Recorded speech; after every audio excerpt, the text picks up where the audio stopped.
Santo Philip Neri, imam, pendiri kongregasi oratorium, di pinggiran pusat kota. Ketika Santo Philip Neri tiba di Roma pada tahun 1534, seolah-olah sebuah cahaya menyala di tengah kegelapan penderitaan yang terletak di antara kemegahan Arapacis dan Travertin berkilauan dari istana-istana bangsawan.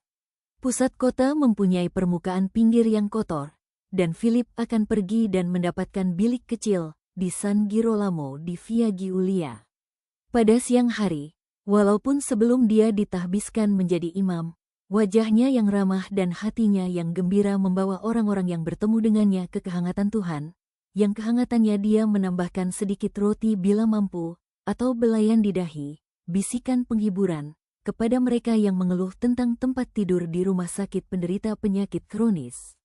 Pada waktu malam hari, jiwa yang berapi-api, Philip tenggelam dalam dialog yang begitu intim dengan Tuhan sehingga dia dapat membuat tempat tidurnya di tangga gereja atau bahkan di atas batu katakomba.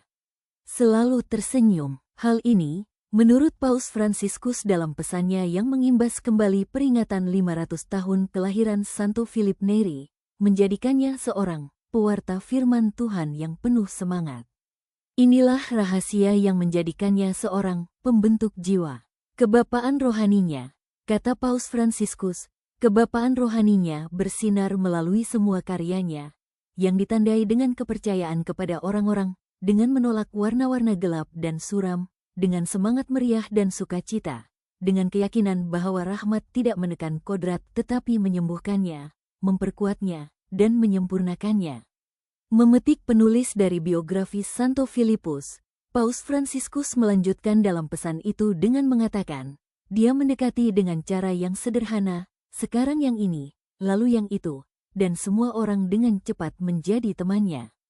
Paus Fransiskus menambahkan, dia menyukai spontanitas, menghindari kepura-puraan, memilih cara-cara yang paling menghibur untuk mendidik dalam kebajikan Kristen.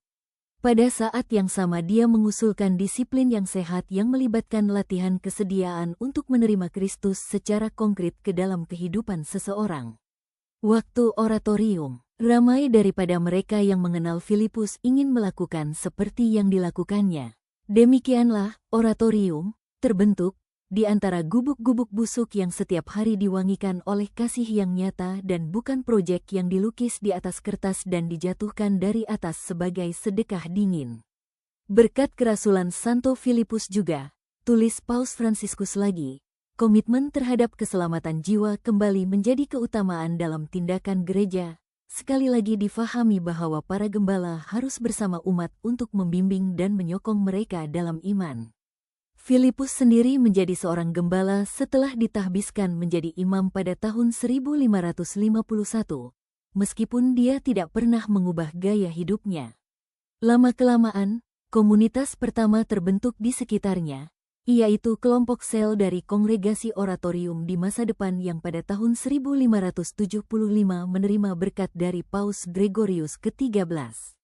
Bersikap rendah hati, anak-anakku, bersikaplah rendah hati, bersikaplah sederhana, bersikaplah rendah hati, bersikaplah sederhana, kata Paderi Philip berulang kali mengingatkan murid-muridnya bahwa, untuk menjadi anak-anak Allah, tidak cukup hanya menghormati atasan, tetapi kita harus menghormati sesama dan bawahan, dan berusaha menjadi yang pertama memberi hormat. Yang juga menariknya, terutama dari jiwa yang kontemplatif seperti Maria di kaki Yesus, semangat Marta yang hidup di dalam hatinya, yang kita lihat ketika dia berkata, lebih baik menaati sakristan dan penjaga pintu ketika mereka memanggil daripada tetap berada di bilik sendiri untuk berdoa. Philip Neri, Rasul ketiga Roma menghembuskan nafas terakhirnya pada awal pagi tahun tanggal 26 Mei tahun 1595. Semangat cintanya tidak pernah padam.